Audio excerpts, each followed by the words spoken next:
ከአፋብር ምስረታ ማግስት ጀምሮ በሚደረጉ ከባድ ትንቅንቆች የአብይ አህመድ ታጣቂ ቡድን አባላት ከበድ ያለ ውርጅብኝ እያረፈባቸው ሲሆን ድል አድርገን እንመለሳለን በሚል በወራሪ እየተጫኑ እየሄዱ በአምቡላንስ እየተመለሱ ነው። ከአብይ ውጭ መሪ ምድር ላይ ያለ የማይመስላቸው ወንበር አስጠባቂዎቹ የፋኖ የጥይት ሲሳይ ሆነው ደመከልብ ከመሆናቸው በተጨማሪ በሰልፍ ምርኮኛ ሆነው እየተነዱ ይገኛሉ። ታላቁንና ሀገር ሰሪውን የአማራን ሕዝብ በጉልበት ለአብይ አህመድ አስገብራለሁ ብለው የገቡት ታጣቂዎቹ መጨረሻም የተወለዱበትን ቀን እስኪጠሉ ድረስ እየተመቱ ይገኛሉ። በፋኖ እጅ የምትገኘው ወሳኛዋ ከተማ አዳሯን ከባድ ፍልሚያ አስተናግዳለች። ዝርዝር አለን። የወረዳውን ዋና አስተዳዳሪ ጨምሮ የመከላከያ ከፍተኛ አመራሮች እርምጃ ተወሰደባቸው። በሰሜን ወሎ ዞን አስተዳደር ስር የላስታ ወረዳ ዋና አስተዳዳሪ የሆኑት ኢንጂነር ላለም ብርሃኑና ላሊበላ ከተማ ሰፍሮ የሚገኘው የብልጽግና ፓርቲ ተላላኪ የመከላከያ ሰራዊት ከፍተኛ አመራሮች ሆቴል አዘግተው አስረሽ ምቹ በሚሉበት ጊዜ ላሊበላ ከተማ ላይ ሰርገው በመግባት ባልታወቁ ኃይሎች በደረሰባቸው የእጅ ቦምብ ጥቃት ከፍተኛ አመራሮቹ ከፍተኛ ጉዳት አስተናግደዋል። ይህንንም የተመለከተ መረጃ አለን። ካለማጣ ከተማ ሸሽተው ወደ ቆቦ ከተማ ከገቡት የአገዛዝ ወታደሮች መካከል በርካቶች ከነሙሉ ትጥቃቸው መኮብለላቸው ተሰምቷል። አወዛጋቢውን የራያውን ጦርነት የተመለከተ መረጃ አለን። በጌታቸው ረዳ የሚመራው ፓርቲ እነ ደብረ ጽዮን ገብረ ሚካኤልን ኋላ ቀር መሃይም ሲል መስደቡ ከባድ መዘዝ አምጥቷል። ደብረ ጽዮንና ታደሰ ወረደ ለጌታቸው ረዳ ዱላ ቆርጠውለታል።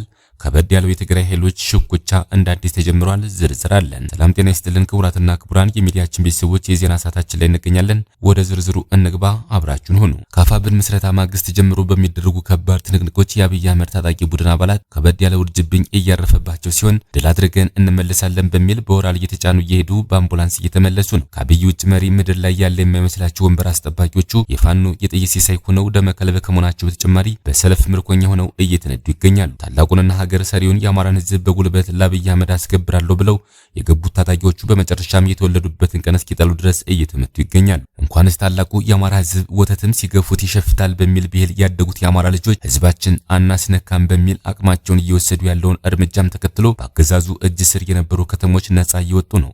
በፋኖ እጅ እየገቡ ያሉትን ከተሞች ተከትሎ አገዛዙ ለወራት ደግሞ የሰራቸው ምሽጎች እየተናዱ ሲሆን የአብይ አህመድ ታጣቂ ቡድን የመሳሪያ መጋዘንም በፋኖ ኃይሎች እጅ ገብቶ ጀግኖቹ እስከ አፍንጫቸው ታጥቀው በመገስገስ ላይ ይገኛሉ። የአማራን ሕዝብ ክብር ለማስጠበቅ በሚደረገው በዚሁ ከባድ ፍልሚያ እስከ ሞት ለተያዘ የትግል አቋም በቀን በጨለማ እየታገሉ ያሉት ጀግኖቹ በትናንትናው ዕለት የያዟትን በለሳ ከተማ ሊያስለቅቅ የመጣውን የአብይ አህመድ ታጣቂ ለወራት ራሱ በቆፈረው ጉድጓድ ከቶታል ተብሏል። እኩለ ሌሊት ላይ በሶስት አቅጣጫ ወደ በለሳ ያቀናው ታጣቂ ቡድኑ ጦርነት ሰርጋቸው ነው በሚባላቸው የበለሳ ጀግኖች ተከቦ ተመቶ ነው ለዓይን ምስክር እንኳን ሳይተርፍ በሄደበት የቀረውም ተብሎ እዚሁ ፋኖ ከተማዋን ላለማስያዝ ባደረገው ያለ ፍልሚያ በቁጥር ከ40 በላይ የሚሆኑ ያገዛዙ ታጣቂ ቡድን አባላት ሲማረኩ 28 የሚሆኑት የዚሁ ቡድን አባላት ደግሞ የውርደት ሞትን ቀምሰዋል ተብሏል። አማራን ያክል ታላቅ ሕዝብ ፋኖን ያክል ዘመን አይሽሪ የጀግነት መጠሪያ አጠፋለሁ ብሎ የዘመተው ቡድኑ በለሳ ህልሙ ሆናበት አድራለች የተባለ ሲሆን በዚህ ሰዓት በከተማ ዙሪያ ገባ ከበድ ያለ ፍልሚያ እየተደረገ ሲሆን ፋኖ የከባድ መሳሪያ ጥቃት መሰንዘሩን ተከትሎ መከላከያ ሰራዊቱ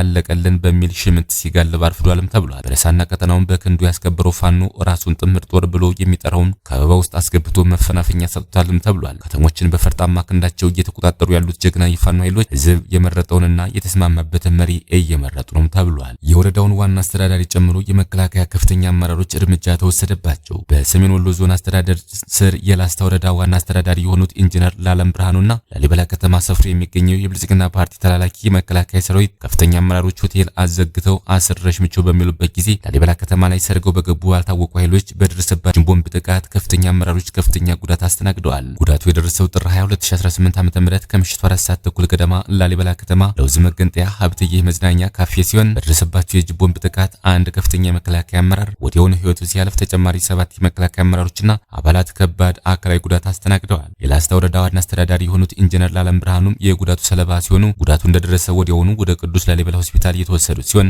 የመተንፈሻ ሳንባቸው በከፍተኛ ሁኔታ እንደተጎዳና ሰው ሰራሽ መተንፈሻ ተሰርቶላቸው እንዳሉ ጀርባቸው በከፍተኛ ሁኔታ እንደደቀቀና ራሳቸውን ስተው ኮማ ውስጥ እንዳሉ አሁንም በሞትና በህይወት አፋፍ ላይ እንደሚገኙ በውስጥ መረጃዎቻችን በኩል ተረጋግጧል። መዳረሻው ድልና ነጻነት የሆነው የአማራ ህዝብ የሉና ተጋድሎ ተጠናክሮ ይቀጥላል ሲል የላስታ ጀነራል አሳምነው ጽጌ ኩር ህዝብ ግንኙነት ኃላፊ ፋኖ መምህር ቢሆነኝ ባይበይን መረጃውን አድርሷል። ካለማጣ ከተማ ሸሽተው ወደ ቆቦ ከተማ ከገቡት የአገዛዝ ወታደሮች መካከል በርካቶች ከነሙሉ ትጥቃቸው መኮብለላቸው ተሰምቷል። ይህንን ተከትሎ በቆቦ ከተማ በአንዳንድ ሰፈሮች ቤት ለቤት ፍተሻ ሲካሄድ አምሽቷል። ወታደሮቹ ከትናንት ምሽት ጀምሮ እስከ ንጋት ባለው ቆቦ ከተማ ከገቡ በኋላ ነው ደብዛቸው የጠፋው። ወታደሮቹ ብዛታቸው ከሁለት ጋንት በላይ እንደሚሆንና ከነፍስ ወከፍ ክላሽንኮቭ መሳሪያ ጀምሮ ሙሉ ትጥቃቸውን እንደያዙ ነው የጠፉት። የወታደሮቹን መጥፋት ተከትሎ በቆቦ ከተማ መግቢያና መውጫ አካባቢዎች ላይ ብርቱ ቁጥጥር እየተደረገ ሲሆን በአንዳንድ የከተማዋ አካባቢዎች ላይ የቤት ለቤት ፍተሻ ሲደረግ ማምሸቱን ምንጮች ገልጸዋል። በተጨማሪም በቆቦ ከተማ ወታደሮች ሰፍሮባቸው በሚገኙ ካምፖች ተጨማሪ ወታደር እንዳይከዳ ጥብቅ ቁጥጥር እንዲደረግ ከዝ መምሪያዎች አስቸኳይ ትዕዛዝ ወርዷል። ፋኖ ጋር እየተካሄደ በሚገኘው ውጊያ አከርካሪው የተሰበረው መከላከያ ሰራዊቱ ይህን በድል ሳይወጣ ሌላ አዲስ ጦርነት በመጀመሩ ለመማረክ እንኳን እድል እንደማይገኝ ስለተረዳ በተስፋ መቁረጥ ስሜት ተሞልቶ እየተበተነ ይገኛል። አራተኛ ክፍለ ጦር በደፈጣ ጥቃት በርካታ ያገዛዙ ታጣቂዎችን ሸኝቶ ከደብረ ወርቅና ፈለገ ብርሃን በመሰባሰብ የማህበረሰብ ንብረት ለመዝረፍ ሲንቀሳቀስ በነበረ ያት ላይ በግዶና መጠያ መገንጠያ ላይ ደፈጣ በመጣል በርካታ ሰራዊት መደምሰስ ተችሏል። 201ኛ ኮር 74ኛ ክፍለ ጦር ባደረሰው ድንገተኛ ጥቃት ተደናግጦ ወደ ፈለገ ብርሃን በመሸሽ ላይ ያለ በተመሳሳይ ደፈጣ በመያዝ በቦምብ ተጨማሪ ኪሳራ ማድረስ ተችሏል። ያገዛዙ ታጣቂ ቡድን በተከታታይ አፋብንን እየተቀላቀለ ይገኛል። በርካታ የሚሊሻ አባላት፣ የአድማ ብተና አባላትና የመከላከያ አባላት በየቀኑ እየፈረሱ ፋኖን እየተቀላቀሉ ነው። ዛሬው ዕለትም 6 የአረመኔው ሰራዊት አባላት በራሳቸው ፍቃድ ከጠላት ካምፕ በመክዳት ቴዎድሮስ 206ኛ ኮርን ተቀላቅለዋል። የአንድነቱ መበሰር ለዚህ እንደገፋፋቸው በሰጡት ቃለ መጠይቅ አብራርተዋል። በሰሜን ወሎ ዞን አስተዳደር ቡግና ወረዳ 09 ጉል ቀበሌ ነዋሪና የጀርጀን ቦይ መድኃኔዓለም ቤተክርስቲያን አገልጋይ የሆኑት የ58 ዓመት ዕድሜ ያላቸው መርጌታ ጌጡ በላይ የብልጽግና አገልጋይ በሆኑት መከላከያ ሰራዊት አባላት ጥር 22 2018 ዓ.ም ከቀኑ 11 ሰዓት ገደማ በግፍ ተረሽነዋል። የቤተክርስቲያኑ አገልጋይ አባት መርጌታ ጌጡ በላይ አይና ኢየሱስ ከተማ እህል በወፍጮ አስፈጭተው በመመለስ ላይ እንዳሉ ኢየሱስ ቤተክርስቲያን ጫካ ውስጥ 4 ጥይት አከታትለው በመተኮስ እንደረሽኗቸው ታውቋል። የተረሸኑበት ምክንያትም ሰሞኑን ከፋኖ ኃይሎች ጋር አስታረቁን በሚል ሽፋን ከተመለመሉት የሃይማኖት አባቶች አንዱ ሲሆኑ ራሳችሁ ባጠፋችሁ ጥፋት መነኩሴን ለሚደፍር የቆሎ ተማሪ ለሚደሽን ቤተክርስቲያንን ለሚያረክስ ስርዓት አላክም በማለታቸው በቡግና ወረዳ ብልጽግና አመራሮች ሴራ ጠንሳሽነትና አስተባባሪነት በብርሃኑ ጁላ ሰራዊት ትዕዛዝ ፈጻሚነት የሃይማኖት አባቱ እንደተረሸኑ የውስጥ የመረጃ ምንጮቻችን አረጋግጠዋል። መዳረሻው ድልና ነጻነት የሆነው የአማራ ህዝብ የህልውና ተጋድሎ ተጠናክሮ ይቀጥላል ሲል የላስታ ጀነራል አሳምነው ጽጌ ኩር ህዝብ ግንኙነት ኃላፊ ፋኖ መምህር ቢሆነ ባበይን መረጃውን አድርሷል። የትግራይ ኃይል አባላቶችና ወጣቶች በህግደፍ በኤርትራው ገዢ ፓርቲ ይመራል ከተባለው የተላላኪ ጦርነት እንዲርቅ ዲሞክራሲያዊ ስምረት ትግራይ ፓርቲ ስምረት ጠየቀ። ስምረት ፓርቲ ኋላ ቀር የህወሓት ቡድን የጀመረው ሲል የገለጸው ግጭት ተፈናቃዮች ወደ ቀያቸው የማይመለስ ትግራይ ግዛታዊ አንድነትን የማያረጋግጥ ብሎታል። ስምረት ኋላ ቀር የህወሓት ቡድን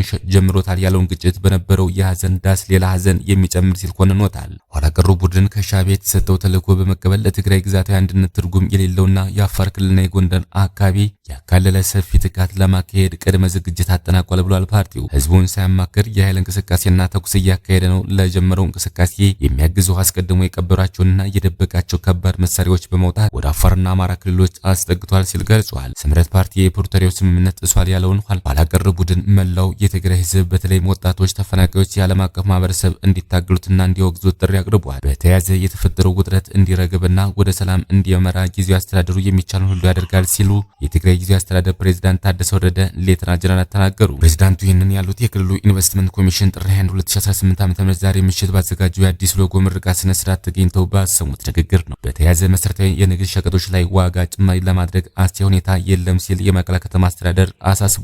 አስተዳደሩ ዛሬ በወጣው መግለጫ ሸማቹ ተረጋግቶ እንዲገበያይ ለማሳሰብ ተቀባይነት የሌለው የተጋነነ ዋጋ ጭማሪ የሚያደርጉ ስስታሞች ሲል የገለጻቸው ነጋዴዎችና ደላሎች አደብ እንዲገዙ አስጠንቅቋል። አስተዳደሩ ወቅታዊ ሁኔታውን ለግል ጥቅማቸው ለማዋል በማሰብ የተጋነነ የዋጋ ጭማሪ በሚያደርጉ ነጋዴዎች ላይ ህጋዊ እርምጃ እንደሚወስድ ስቷል። የፕሬዝዳንት ፑቲን ፎቶ በዋይት ሃውስ መሰቀል ከፍተኛ ውዝግብ አስነሳ። ፕሬዝዳንት ዶናልድ ትራምፕ ከሩሲያው ፕሬዝዳንት ቭላዲሚር ፑቲን ጋር በቅርቡ በአላስካ የተነሱት ፎቶ በዋይት ሃውስ ዋና ክፍል ውስጥ እንዲሰቀል ማድረጋቸው አሜሪካ ፖለቲከኞች ዘንድ ከፍተኛ ቁጣን ቀስቅሷል። ፎቶ የተሰቀለው በዋይት ሃውስ ፓልም ሩም በተባለውና የምዕራቡን ክንፍ ዌስት ዊንግ ከፕሬዝዳንት መኖሪያ ጋር በሚያገናኘው ክፍል ውስጥ ነው። ፎቶ በወርቃማ ፍሬም የታሸገ ሲሆን ከእርሱ በታች ደግሞ ትራምፕ ከልጁ ልጃቸው ካሮሊና ዶሮቲ ጋር የተነሱት ፎቶ በተመሳሳይ መጠን ተሰቅሏል። ትራምፕ ፕሬዝዳንት ፑቲን በፎቶ ላይ ቆንጆ መስለው እንደሚታዩ ገልጸው ፎቶውን ፑቲን ራሳቸው እንደላኩላቸውና ራሳቸውን በፎቶ ላይ ፊርማቸው አኑረው መልሰው እንደሚልኩላቸው ተናግረዋል። ይህ እርምጃ በተለይ በዲሞክራቶች ዘንድ እንደ ትልቅ ውርደት ተቆጥሯል። ሴናተር ማርክ ዋርነር ፑቲን ከአሜሪካ ህዝብና ከራሱ ቤተሰብ በላይ ማስቀመጥ ሲሉ ትራምፕን